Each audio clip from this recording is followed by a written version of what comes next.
Hey everyone, I just got a question and I think I'm going to share the answer with everybody because it's a mini lesson that we've all taken beatings from it and not realizing what happened. So this is, somebody asked me in the chat room. I'm going to show it. I'm not going to show their name, but literally it just came in. That's 4 minutes ago. Question for you. I bought a YOLO out of the money, basically a lottery ticket out of the money put on Zoom before the earnings. They chose the 160 strike and they bought it yesterday before the market closed. Today, Zoom is down 20% almost, and they still lost money. How does that happen? Just learning. I asked, what is the expiration? I immediately knew what the problem was, but I wanted to double check. They said this week.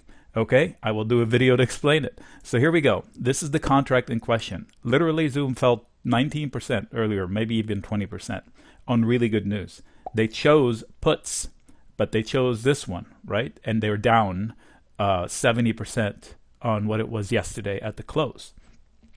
They're not alone, right? There are a lot of people that did this. 1,500 contracts were already there. So it's not like they did something idiotic. It's just unnatural when you guess down and it goes down and you still lose money. So the answer is in this column right here, implied volatility. So this is, think about it, the implied volatility. So what the market thinks of the stock. How nervous are they about the stock? Today, right now, after the earnings came out, they're not as nervous as they were yesterday. I bet you this number was over 200 yesterday. So let me show you. This is, the dashed line is what it should be usually. The solid line is what it is. They're pretty close together almost all the time. When there is an event, they separate their ways. So this number was probably up here yesterday. Now it's normalized. It dropped. The implied volatility change dropped 100% from yesterday. I shouldn't have said if I was guessing. It's right there. The change in implied volatility. So this was 250 yesterday. So at the open today, if you left all prices the same, everything would have lost a huge chunk of its value because of that open, because the event is gone. So the Zoom reaction is gone. So the implied volatility, they call it the crush. It just crashes. And then even if you guess correctly, a lot of the profits go away because you overpaid yesterday. So somebody that did this, whoops, sorry about that. I didn't mean to do that. So the people that bought the 160 put yesterday lost a whole bunch of money. The people that bought the 160 out to December didn't, because look, it's up. They're up 20% because this number yesterday wasn't nearly as inflated as the one for this week. You see how the constellation, see how it normalizes as time goes out? Because the earnings reaction here doesn't matter as much out here. It doesn't matter at all up here from the pricing. So if I had bought this one yesterday, I pretty much paid the going rate plus a little bit extra. If I bought it for this week yesterday, I overpaid double. So that double goes away as soon as the market opens. Up or down, it doesn't matter. The double goes away. So a lot of the person's premium disappeared just from that sheer implied volatility crush. So, lesson. If I wanted to bet down, I should go out in time and buy something. Because if I buy the current week on an event like earnings, I'm overpaying by a lot, especially on a stock that moves like Zoom, like by a lot. 100%, 250% implied volatility. Normally it's 80, whatever it is, in December. What is it, 70? So normally it was 70. They paid 250, so they overpaid because just they bought that contract. If they had bought this contract, they would have paid less expensive. This one even less.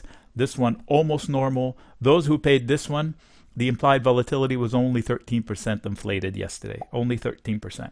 So they made even more. Look at 80% up on their puts because they went out in time. Okay, the bet was more expensive, $1.50 per contract versus 77 cents. So they paid double out here in January.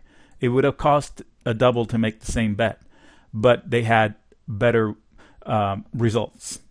Okay, so the guess the direction is a complete guess on earnings, and you add on top of it the fact that you're overpaying. So I'm glad they said YOLO, meaning they didn't expect much. But even if they risked $200, I would have rather bought one contract out there than $200 worth of contracts here, like 3 of them. So that would have been my choice. Another thing I can do is buy this one and sell that one. So if I did that, if I had bought, this would be called a calendar. So let me go to 160 to show it.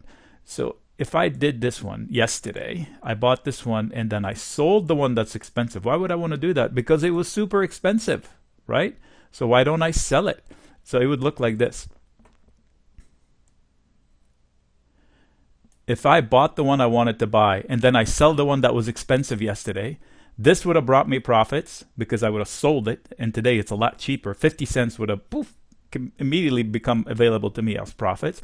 This one made money, so I made really good money because I bought something out in time that's not expensive relative to normal. I sold something that's super expensive relative to normal because that one only had 3 days and an event that disappeared at the open. This is called a put calendar. I bought one in one calendar out in time. I sold one in another calendar. This could have been in shorter days. Like I could have bought the December instead. So I could have done this and it would have been even cheaper. The results may not, whoops, I changed the wrong one. You get the idea. So I could have bought the December 160, paid $1.20 for it, and sold this one, collected 70 cents. So the net effect would have been cheaper than just buying one. This is super expensive yesterday, so I should sell something to buy whatever I want to buy out in time that's not expensive. That's one way, one trick. Or just pick a longer dated one and make it a better bet. So hopefully this explains it.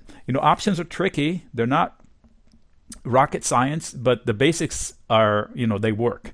If I buy a put or a call during an event week, I am most certainly overpaying. I should pay attention to the implied volatility. And if my platform doesn't show me this snazzy chart, and this one is not always accurate, what should I do? I should look at it and say, oh, Jesus, it's 140% IV, implied volatility. Let me go check out in time.